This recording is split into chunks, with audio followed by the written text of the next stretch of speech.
So I am definitely of the view that branches banking in India is going to succeed, because if you look at the way new gen population is consuming banking as a service, they don't want to visit a branch. Most of the things that they would want is on a mobile app.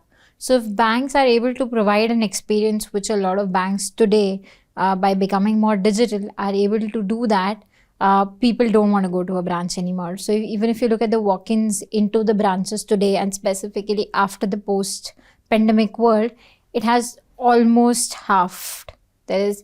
People used to go to branches for taking statements. Now statements are available online on a tab. People used to go to branches for making an applications. Applications have become completely digital. People used to go to branches to deposit money. Today your transactions are completely digital. So there's no more cash as much as it was in the early days. So the branches are not needed as much. While the presence will still remain, right?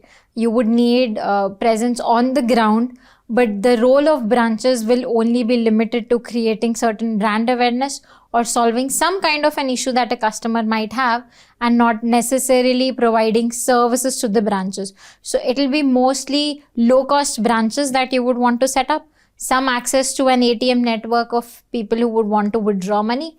And the new generation, as you know, is actually moving towards neobanking, where what matters is if you can give a mobile experience as seamless as today you have it on an Amazon or a Flipkart or any other e-commerce website, the users would want to use that experience and avail financial services using that. So that's possibly how the future is headed towards.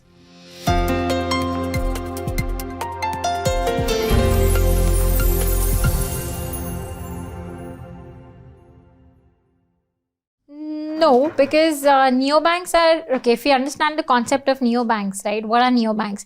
They are just an interface which at the back end is connecting to a bank, right? The entity at the back end which is offering the services is a regulated entity. All the services that the customer is getting, he's getting it from a regulated entity. So why do you want to regulate just the front end of it?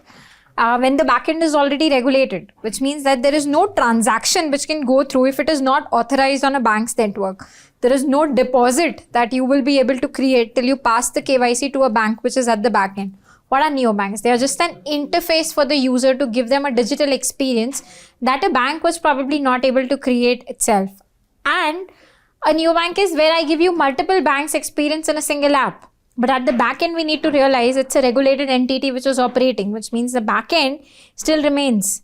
And as far as the control or the regulation is concerned, they are regulated from a standpoint that any function that they are doing is regulated, just that they as an entity are not regulated. And there's nothing absolutely that they are doing which is not coming from a regulated entity. So indirectly, the regulators have control over what is the services that these guys are providing, while they might not have a direct control, but indirectly they are controlling it, right?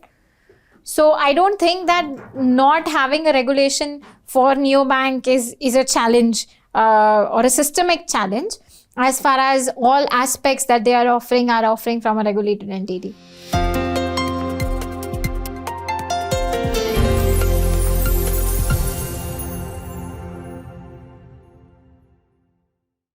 I think when it comes to staying ahead, it's an experience first, right? The better experience you give to the customer, the more sticky the customer becomes. The more amount of services you are able to offer to your customers, the more the customer would want to remain with you and not leave you, right? I think the only way digital first initiatives would be successful is what is the kind of customer experience you are giving. And if it is a seamless experience, you will retain your customer, right? Today, even though an Amazon has a lot more competition, an Amazon is still an Amazon because of the customer experience that they are able to give. Can you deliver the same customer experience with enhanced offering? That's what is going to decide whether you stay ahead in the curve or not.